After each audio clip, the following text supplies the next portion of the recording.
سبحان الذی، بڑی پاک ذات ہے وہ، اسرا، جو لے گیا، لیلا، راتوں رات، کس میں؟ راتوں رات. سبحان الذی اسرا بعبدہ لیلا، جس کو لے گیا وہ کون ہے؟ عبد. صرف عبد نہیں، مر جائے عبدیت. قرآن کی آیت سے ثابت کروں گا، مر جائے عبدیت، یعنی کائنات کے جتنے بھی عبد ہیں وہ اسی عبد کی طرف دیکھتے ہیں. میں نے کہا میں سمجھا دوں نا، مر جائے عبدیت کیا ہے. جتنے بھی عبد ہیں کائنات کے، سارے ہی اسی عبد کی طرف دیکھتے ہیں. غور کر، جس کا یہ عابد ہے وہ معبود کیا ہوگا؟ ٹھیک ہے، یعنی عبد ہو کے مر جائے خالق. ذرا غور کریں، سبحان اللہ، بڑی پاک ذات ہے وہ جو لے گیا، اسرا بعبدہ لیلا، راتوں رات. کہاں سے کہاں تک؟ من المسجد الحرام الی المسجد الاقصی، مسجد حرام سے مسجد اقصی کی طرف. الذی بارکنا حولہ، جس کے گرد ہم نے برکتیں رکھی. حول ارد گرد، جس کے ارد گرد ہم نے برکتیں رکھی ہیں. کتنی برکتیں، کیسی برکتیں، یہ بھی آپ اسی نشست میں سماعت کریں گے. بارکنا حولہ لنریہ، تاکہ ہم اسے دکھائیں، تاکہ ہم اسے دکھائیں. یہاں وحدہ لا شریک انداز ناز میں کلام فرما رہا ہے، تاکہ ہم اسے دکھائیں. من آیاتنا، اپنی آیات. کیا جی؟ اپنی آیات. انہو، بے شک وہ السمیع البصیر، وہ سمیع بھی ہے، وہ بصیر بھی ہے. وہ سمیع بھی ہے، وہ بصیر بھی ہے. یعنی یہ تھا لفظ آیت کا ترجمہ آپ نے سماعت کیا.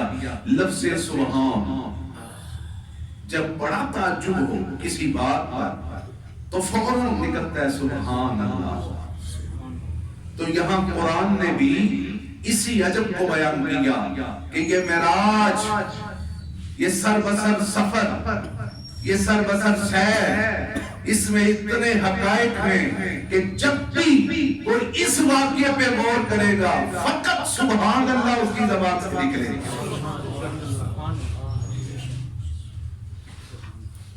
کائنات میں جتنے بھی انبیاء علیہ السلام مبعوث ہوئے، تمام رسول علیہ السلام، ہر ایک اپنے مدعے معراج پر طالب تھا. کیا جی؟ ہر ایک اپنے مدعے معراج پر کیا تھا؟ طالب تھا. لیکن واحد اس کائنات میں میرے آقا کی ذات ہے کہ اپنے معراج میں مطلوب ہے. خود تو میرے آقا نے تقاضا ہی نہیں کیا کہ مجھے معراج کروایا جائے، خود سوال نہیں کیا کہ مجھے آیات دکھائی جائیں.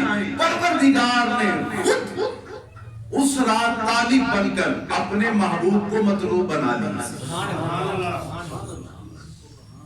پہلی آیت آج کی اس نشست میں، ربی ارینی کیف تحیی الموتیٰ، میرے رب مجھے دکھا. جملہ ذہن میں رکھ رہا، میرے رب مجھے دکھا، مجھے دکھا کہ تو مردوں کو کیسے زندہ کرے گا. کون تقاضا کر رہا ہے؟ خلیل اللہ. کون تقاضا کر رہے ہیں؟ خلیل اللہ. ابراہیم علیہ السلام تقاضا کر رہے ہیں. یہاں طالب ہیں ابراہیم علیہ السلام، تو مجھے دکھا. جب تقاضا کیا پھر ایک منزل آئی پروردگار نے آپ کو اس سوال کا جواب بھی دیا اور انعام بھی دیا. انعام کیا ہے؟ یہ آیت سورہ بقرہ میں ہے. جو انعام ملا وہ سورہ انعام میں آیت ہے. وہاں فرمایا وَكَذَلِكَ نُرِي ابراہیم، اسی طرح ہم نے دکھائی ابراہیم علیہ السلام کو کیا؟ ملکوت، سماوات، ارض، اس کی بادشاہیاں کیا دکھائی دی؟ ارض و سماوات بے حجاب کیے. کس کی نظر میں؟ کس کی نظر میں؟ ابراہیم علیہ السلام کو ملکوت، سماوات، ارض یعنی اس کی بادشاہیاں کس کو دکھائی؟ ابراہیم علیہ السلام کو اللہ نے انعام دیا. دوسری آیت، تیسری آیت، موسیٰ علیہ السلام صدے دور تقاضا کرتے ہیں پروردگار پروردگار مجھے اپنا آپ دکھا. کیا تقاضا کیا؟ مجھے اپنا آپ دکھا. جواب آیا لن ترانی یا موسیٰ، ہرگز تو مجھے نہیں دیکھ سکتا. یہاں طالب کون ہے؟ موسیٰ علیہ السلام. 40 راتیں، کتنی جی؟ 40 راتیں انتظار کیا. 40 راتوں میں جب اللہ سے ہم کلام ہوئے تو کلام میں اتنی شائستگی تھی، اتنی لطافت تھی کہ بزبان فصیح گویا ہوئے جس کا کلام اتنا خوبصورت ہے، جس کا لہجہ اتنا پیارا ہے، وہ خود کتنا خوبصورت ہوتا. اب مجھے کلام نہ سنا، اپنا آپ ہی دکھا. تقاضا طالب موسیٰ علیہ السلام. جواب کیا آیا؟ فوراً نفی، ہرگز نہیں دیکھ سکتے ہیں موسیٰ علیہ السلام. سورہ آراف. آگے بڑھ جاؤ اس منزل سے. 16واں پارہ. خالق کائنات نے ادریس علیہ السلام کا معراج بیان کیا. سن چکے ہو آیات مجھ سے. حضرت ادریس علیہ السلام خود طالب ہیں. کہتے ہیں یہ موت و حیات کا جھگڑا کیا ہے؟ یہ موت کیا ہے؟ میں دیکھنا چاہتا ہوں یہ موت، اس کا ذائقہ کیا ہے، کیفیت کیا ہے. حضرت ادریس علیہ السلام سن چکے ہو مجھ سے. پروردگار نے ساری کیفیات دکھانے کے بعد اعلان کیا قرآن میں وَرَفَعْنَاهُ مَقَامًا عَلِيًّا، ہم نے بلند مقام پر ادریس علیہ السلام کو معراج کروایا. چوتھا آسمان. کتنا جی؟ چوتھا آسمان.